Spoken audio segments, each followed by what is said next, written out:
Os médias surgiu e foi defendida sobretudo por aqueles que não queriam que houvesse regulação dos média e, portanto, acho que tem que haver sempre esse cuidado de dizer, sim senhora, vamos fazer educação para os média, mas isso não pode excluir que os média têm a responsabilidade, isto era os médias tradicionais que ainda era mais possível, tenham responsabilidades e se autorregulem e que haja uma regulação também exterior deles próprios.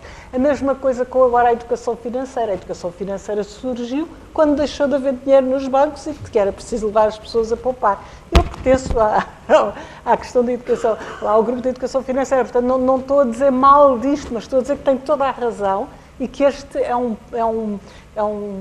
perigo, ou é uma consciência que devemos ter, não é? Que aquilo que estamos a responsabilizar-nos a nós de coisas que também são responsabilidade da sociedade e que não devemos permitir que ela se desresponsabilize.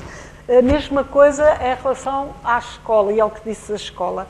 Eu tenho imenso receio do caminho que de facto se está a levar, exatamente no sentido em que está a dizer. E poderíamos dizer a mesma coisa em relação ao trabalho, que é também agora a grande preocupação que eu tenho. Quer dizer, em vez de os novos meios permitirem que nós todos trabalhemos menos e sejamos mais produtivos e tenhamos trabalhos mais interessantes, cada vez há menos a trabalhar em loucuras e mais a não terem trabalho nem outra ocupação. Portanto, acho que tem toda a razão.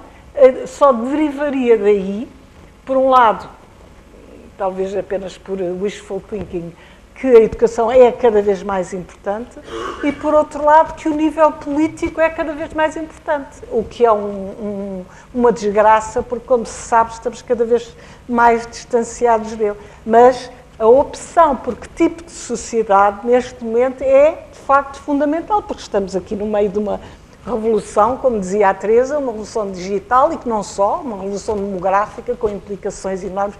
Não é nada a história de aumentar a natalidade, porque não acho mal nenhum que se diminua, mas outras consequências. Por exemplo, outro dia num artigo li, achei graça à reflexão sobre quando nos casávamos há 50 anos, ou há 100 anos, sobretudo, casávamos por 20 ou 30 anos, quando nos casamos agora é por 50 ou 70, isto tem consequências, não é? Como é que as pessoas se aguentam tantos anos juntas, não é? Portanto, estamos de facto numa fase de transição e de transição revolucionária, porque são tantas as mudanças e tão rápidas, em que está em jogo o tipo de sociedade que queremos construir e por isso parece-me que o nível político é um nível fundamental e que, infelizmente, estamos a ficar muito distanciados dele e que era importante que isso não acontecesse. Impacientes por causa da rapidez de acabarmos a sessão.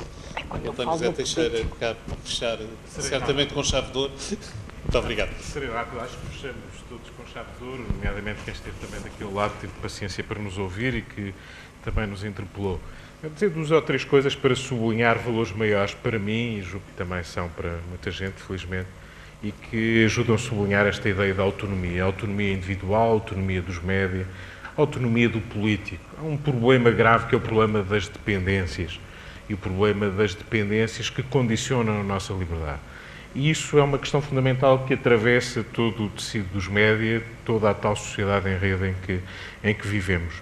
Isso preocupa muito porque, obviamente, a literacia liga-se à capacidade de acesso, à capacidade de ganhar conhecimento, à capacidade de interagir, e isso são capacidades vitais na tal literacia mediática que nos interessa a todos, mas os média, por exemplo, refletem sobre a televisão.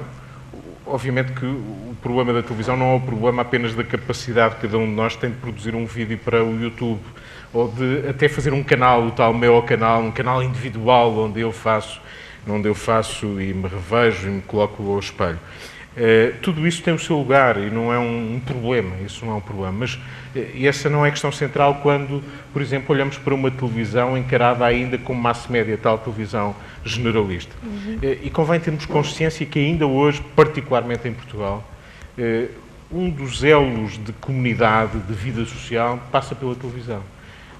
A atividade humana, o tempo gasto em termos de atividade nossa, digamos, contabilizável junto da televisão é maior do que o tempo gasto com os amigos ou com a família. O que quer dizer que a televisão generalista tem, por exemplo, um papel ainda muito grande enquanto elo social. E obviamente que a quebra e a evolução será a que for, mas convém termos a noção, como dizia há pouco o Nuno, que os programadores, quem olhe para um canal como este, não o deve deixar morrer para aqueles conteúdos para umas pessoas que ficam passivamente a ver televisão. E obviamente que essa é uma responsabilidade de um canal público, é também a responsabilidade de um canal privado, porque estamos a falar de um bem público, em qualquer caso, sempre. E, portanto, a questão da autonomia volta a colocar-se, ou da liberdade, quando os constrangimentos para termos acesso a boa informação, a informação de qualidade ou bons conteúdos culturais, de ópera, teatro, cinema, ou o que seja, coloca-se aí. E é aí também que nós temos que ter também uma palavra a dizer, no sentido em que damos ou não damos importância a essas coisas, em que canalizamos ou não canalizamos o nosso esforço, seja de impostos ou seja de capacidade de subscrever o que quer que seja. Esse, para mim, parece-me cada vez mais um fator vital e eu confesso-vos que, do ponto de vista da informação e enquanto jornalista que sou, me sinto cada vez mais preocupado com a incapacidade crescente à conta dos condicionamentos de ordem vária, nomeadamente económicos e financeiros, que nos impedem de saber, não digo a verdade, porque a verdade é um absoluto de que temos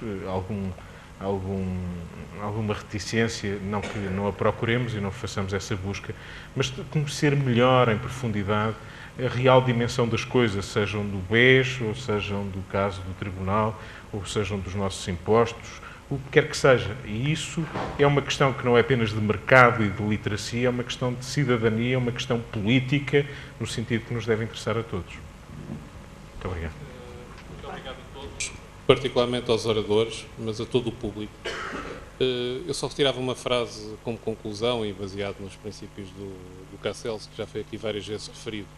As interconexões, como nós vimos, entre tecnologia, economia, cultura, identidade, enfim, uma série de paradigmas em termos sociais estão a conduzir na prática a novos paradigmas da leitura crítica do mundo e estão-nos a criar hoje novos desafios que, de certa forma, nós conseguimos refletir aqui neste debate. Obrigado a todos.